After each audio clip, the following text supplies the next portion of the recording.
Ashes of the Fallen. Chapter 1. The Fallen One Rises. The Witch and the Grave. The wind did not howl in the ashen hollow. It whispered. A soft rasp, like dying breath on cracked stone, wound through the forest of blackened trees.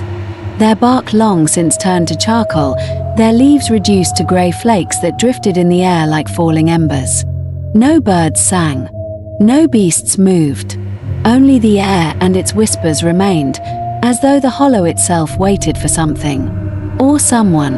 A figure in white stepped through the mist, her silk robes untouched by the rot that devoured all things in this place. Ilara, the last of the hollow-born witches, held a small black box in her pale hands. She walked without sound, feet gliding over dead leaves. Her long brown hair shimmered with threads of silver as she neared the forgotten grave. There was no headstone, only a mound of dirt, crusted with time and ash. A crude sword, half buried in the soil, marked the place where the man called Valen had been thrown into the earth. The world had not mourned him. Everyone turned away. But she had not. "I saw your death," Ilara whispered, her voice breaking as she knelt. "I saw it in fire. I saw it in blood. You were not meant to die that day." She opened the box. Inside was a ring, dark silver, etched with runes long lost to time. A faint ember pulsed at its center, like a dying star. It had once belonged to her mother. Now, it would defy death itself. Ilara slipped the ring from the box and placed it gently on the dirt above his heart. Ash to ash, soul to soul, flame to flesh. "Valen, come back to me." She pressed her hand to the earth. Her lips moved. The language was old, older than light. Each word cracked the ground, whispered down into the bones below. The dirt trembled. The ash scattered. A low, broken sound escaped the grave, a gasp, torn from lungs long rotted. And then, a hand broke through the soil. Flesh hung from bone, nails black, skin pale as the moon. Ilara's eyes welled with tears, not from fear, but pain. She reached toward him. "Come back, come back." He rose, not fully living, not fully dead, but burning, eyes white, muscles trembling. Covered in blood and mud and ash, Valen, once a noble knight, now stood reborn, the cursed revenant of vengeance. The fallen one had risen, and high above, unseen in the fog, in the twisted spires of the old chapel, she watched, Lady Seraphine, and with a flick of her burning fingers, she whispered one word, "Take the girl." And shadows moved in the trees. Valen's lungs burned, but not from breath, from the absence of it. The sky above him was a smear of grey and rot. The forest whispered with 1,000 dying voices. Windless, breathless, silent. He stumbled forward, for a torn, rust-stained breastplate clinging to his ribs. His legs, trembling. His hands, blood-stained. One gripped the hilt of a buried katana, half pulled from the earth with him. The blade wept black. "Who?" His voice scraped like gravel across rusted steel. "Where?" There was no answer, only the void of memory. And then a flash. Her. A soft voice. A hand and brown hair. Eyes like the earth before fire touched it. Ilara. His mind screamed the name, but his tongue could not form it. He turned. The grave was empty. She was gone. The box was shattered. Ash blown into the trees. Her presence vanished, stolen, as though something had taken her the moment he rose. "Why did you bring me back?" There was no one left to answer. Tutorial is death. Story is pain. He took his first step, and the ground cracked. Roots curled. The dead had been waiting. From beneath the soil, something moved. Something hungry. The ash crawler rose, the first of many forgotten feeders. A corpse, long decomposed, its mouth sewn shut with rusted wire, dragging itself forward with limbs too long, too sharp. Its body was made of others, a collage of fallen soldiers, teeth and bone. It screamed without opening its mouth. Valen didn't wait. His body, still learning itself, moved. Slow, painful, but driven. He drew the soul-brand katana, its edge chipped, cursed, humming with a buried fire. The ash crawler lunged. He rolled left, narrowly missing the thing's hooked limb, and drove his blade up through its chest. It howled in silence.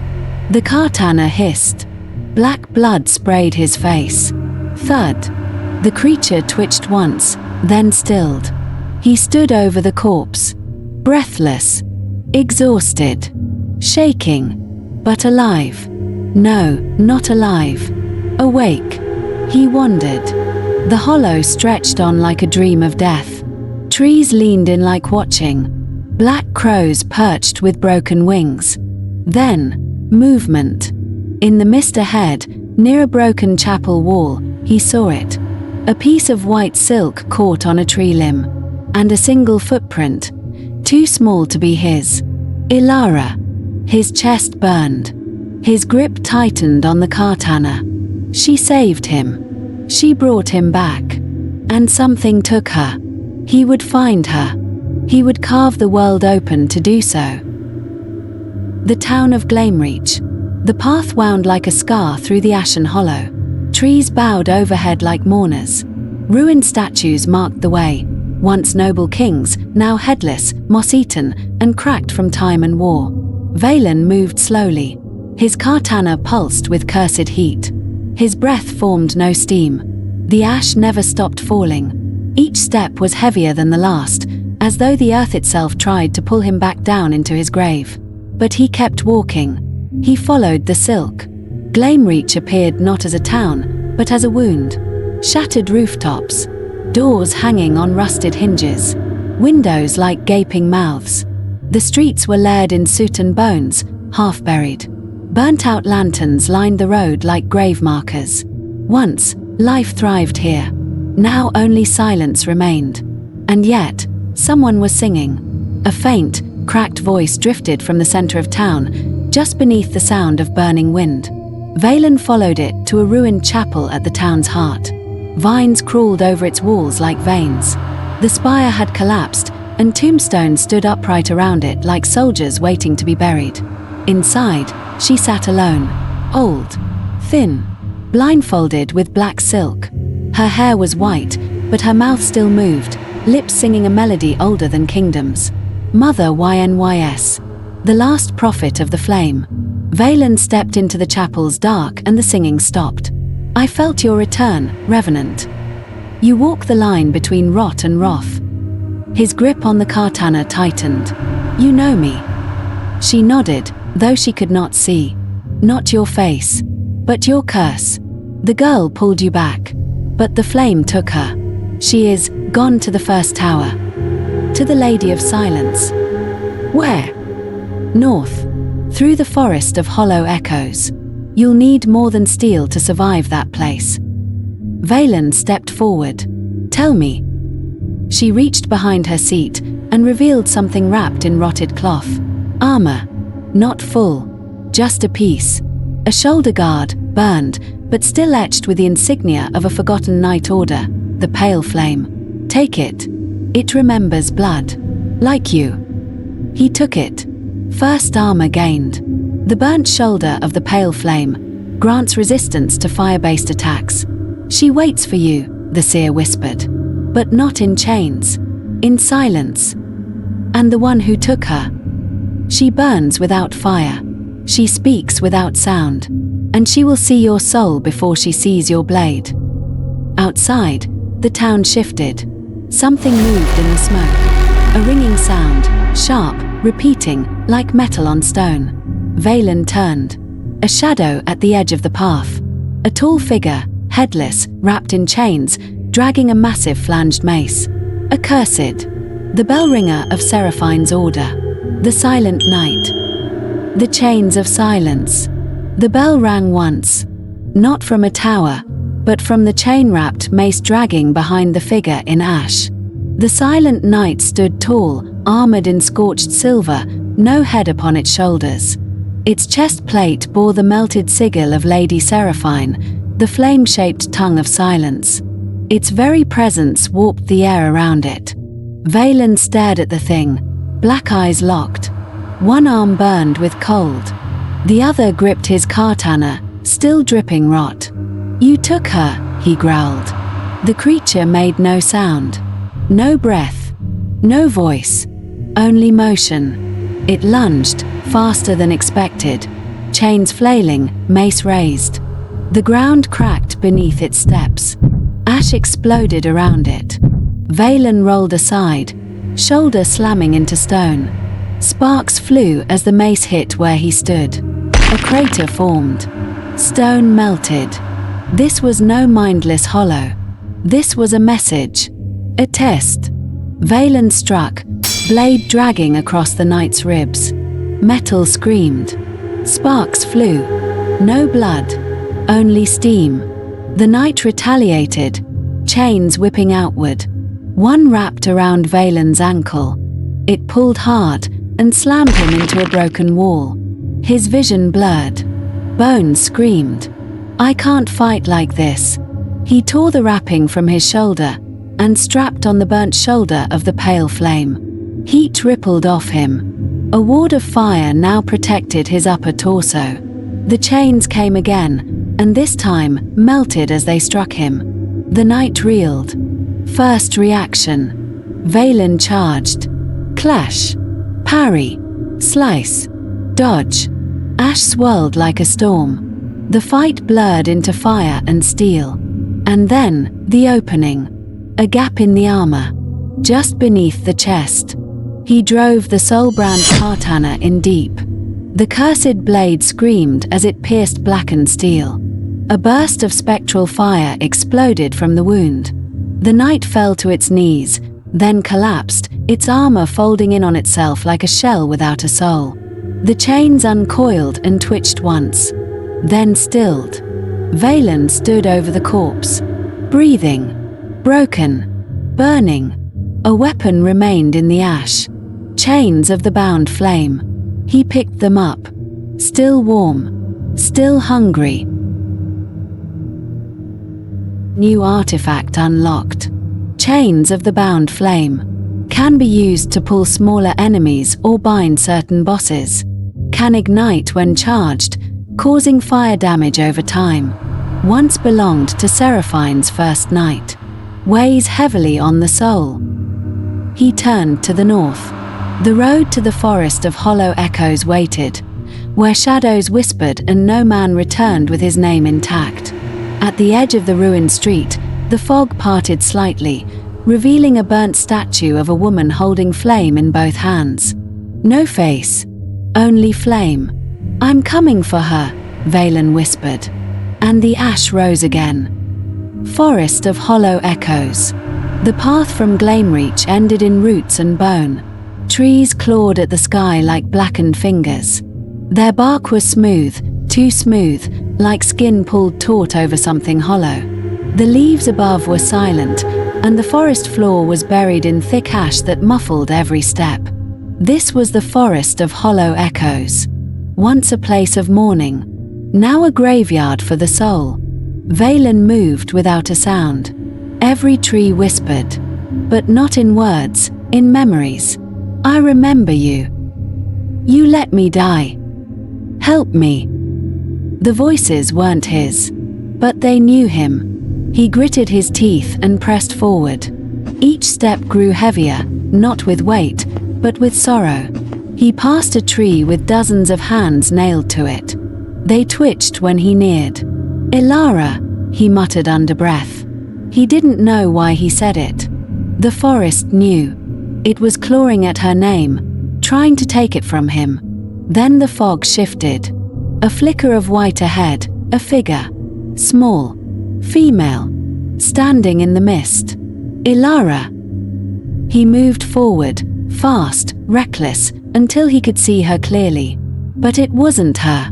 It was a ghost, shaped like her, but faceless and bleeding shadow. She turned and whispered his name, Valen, and vanished. The ground cracked. A shadow emerged from beneath the roots, wailing, a crown of bone, a flowing, rotted bridal veil. The wailing widow, a cursed remnant of a woman who once waited here for her love to return. She waited too long. The forest took her name and her flesh. She screamed. The forest screamed with her. Valen dodged left. A tendril of shadow lashed out, slicing the bark behind him. The katana pulsed in his hand, alive with fury. He swung, but the blade passed through mist. Illusion. She reformed behind him. Another tendril. It caught his leg. Pulled. He hit the ground, rolled, sliced upward. Metal met ghost flesh.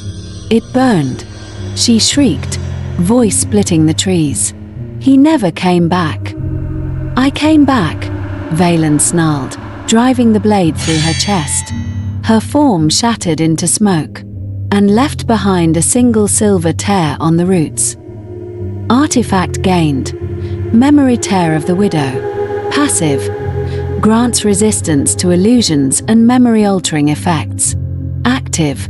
When held, can replay a lost memory, Valen's or Ilara's, but at a cost. One tear for one truth. Valen pocketed it. You waited, he muttered. I won't. He pressed deeper. Night came, though the sky was still grey. He came to a tree unlike the rest. Beneath it, a torn white ribbon, stained with blood. Ilara's. He touched it. It pulsed.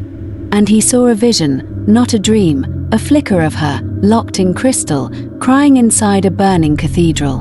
And behind her, a woman. Eyes like coals. Lips sealed with golden thread. Lady Seraphine. I'm coming, Valen growled. And the forest was listening.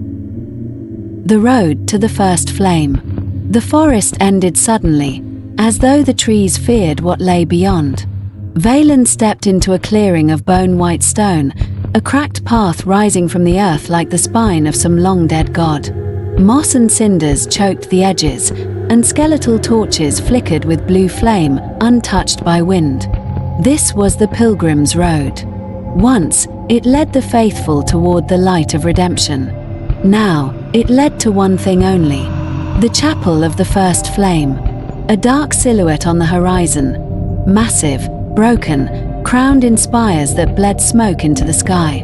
Its bells had long since fallen. Its lord was long since dead. But its flame still burned. As he walked, Valen's armor clicked with memory. He felt the tear in his pocket grow colder. Then, he saw it. On the path, half buried in ash and stone, a corpse. Still seated, head bowed, sword stabbed through its own chest. A pilgrim knight. But not just any, one of the Ashvowed, sworn to guard the path with their lives and their deaths. His armor was warped from fire, blackened but still whole. Valen knelt and pried it loose as the body crumbled into ash. Armor gained. Ashvowed shell. Full chest plate armor. Heavy. High defense. Grants passive fire resistance. Speaks silent prayers when struck. For those who burn and do not break. He donned it. It whispered when it touched his skin. Further up the path, more signs. A line of broken statues, each depicting faceless figures burning in silence. Some still moved slightly in the wind. Or maybe not the wind. Valen drew the soul-brand katana and climbed the last steps. There it was. The chapel of the first flame. It was vast. Black stone spires twisted like reaching fingers. Flames burned inside the windows, not outside. A single iron gate stood open. Not welcoming. Inviting. A trap. Valen stepped inside. The air hummed with power. The walls were covered in melted candles and old blood. There were no pews. Only ash. The floor was scorched bone white from constant heat. A single crystal hung above the altar. Ilara. Her body was trapped inside it, suspended in pale light, eyes closed, hands pressed to the crystal. She looked asleep. She was not. Then the voice came, not from a mouth, but from the walls. You rise, and yet you fell. You burn, and yet you freeze. Lady Seraphine stepped from the flame behind the altar. She was beautiful, painfully so. Her white robes flowed like smoke. Her skin glowed with heatless fire. Her eyes, black voids, ringed in ember. Her lips, still sewn shut with golden thread, yet her voice filled the air. You come for the witch, the one who stole from death. She belongs to me now. Her voice is mine. Her soul is silent. Valen stepped forward, blade drawn. I'll shatter your silence. And the fire roared. The floor cracked. The fight had begun. The flame of silence. Boom. The chapel doors sealed behind him. The ground cracked. The altar split in two. Lady Seraphine hovered above it. Her robes no longer silk, but living fire. Her golden threaded lips remained closed. Yet her voice filled the air like a funeral hymn. You tread upon sacred ground with cursed feet. You wear a soul that was not yours to keep. You will burn, beautifully. She raised her hand. The walls exploded in fire. And the fight began. Phase 1, the silence phase. Seraphine walked across the air. Slow, graceful, terrifying. She raised her arms. Chains of gold snapped into existence, floating through the chapel. They didn't bind. They silenced. Every time Valen neared her, his vision blurred, his breathing stopped, his heartbeat slowed. She's silencing my body. He rolled under a blast of silent flame. No sound, no warning, just heat and pain. He struck. The blade hit her robes, but they turned to mist. She vanished, then reappeared behind him, whispering, "You rise, and rise, and rise. But you have already fallen." A chain struck him in the chest. He flew back, armor cracking. He couldn't breathe. Valen's memory triggered. The memory tear in his pocket pulsed. Bright silver. Ilara's voice echoed in his mind. Flame feeds on silence, Valen. But silence fears pain. He gritted his teeth. Blood ran from his mouth. He stood and shouted. A revenant flame burst from his chest, black and red. His katana glowed. He got a power. Hellheart flame burst. Unleashes cursed flame with a roar, interrupting spellcasters and banishing illusions. Temporarily prevents all silencing effects. Costs memory. Each use erases a piece of Valen's past. He dashed forward through the golden chains, flame bursting from his body, and slashed across Seraphine's side. She screamed. Her mouth did not open, but her eyes bled fire. Her body snapped back upright. She rose higher. The floor beneath them collapsed. They fell. Phase 2, the flame phase. They landed in the catacombs beneath the chapel. Bones. Fire. Charred corpses lined the walls. Seraphine's robes twisted, became a living cloak of screaming souls. She flew in circles, hurling pillars of flame and ash. Valen used the chains of the bound flame, caught her mid-flight, yanked her down. He charged, katana burning. She grabbed the blade, and it melted through her hand. She hissed and laughed. You hurt me. But you are too late. Behind her, the crystal holding Ilara began to crack. The ground shook.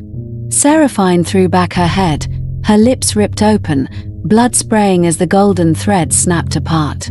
She screamed, a sound that shattered the dead. Final phase, ascension phase, the tongueless flame. Seraphine's body burned away, leaving only a golden skeleton wreathed in fire and silence. Each movement was faster, more violent, filled with holy fire twisted into hate. Valen could barely stand. He remembered nothing now. His name, his face, only her. Ilara, I came back for you. He drove the katana into the crystal. It shattered. Ilara fell, eyes opening just before hitting the ground. Seraphine shrieked, one last wave of flame. Ilara raised her hand, whispered something, and Valen felt cold. The flame died. Seraphine's bones collapsed into ashen dust. The chapel fell silent. Artifact gained. Seraphine's broken thread. A golden strand from her sealed lips. Can be used to silence any enemy temporarily. But doing so makes Valen lose one spoken memory. To silence the world, you must first silence yourself. Ilara, rescued. She is weak, but breathing. She reaches for him. I knew you'd come. He kneels. Her head rests against his shoulder. Outside, the flame dies. But a new light flickers in the ashes.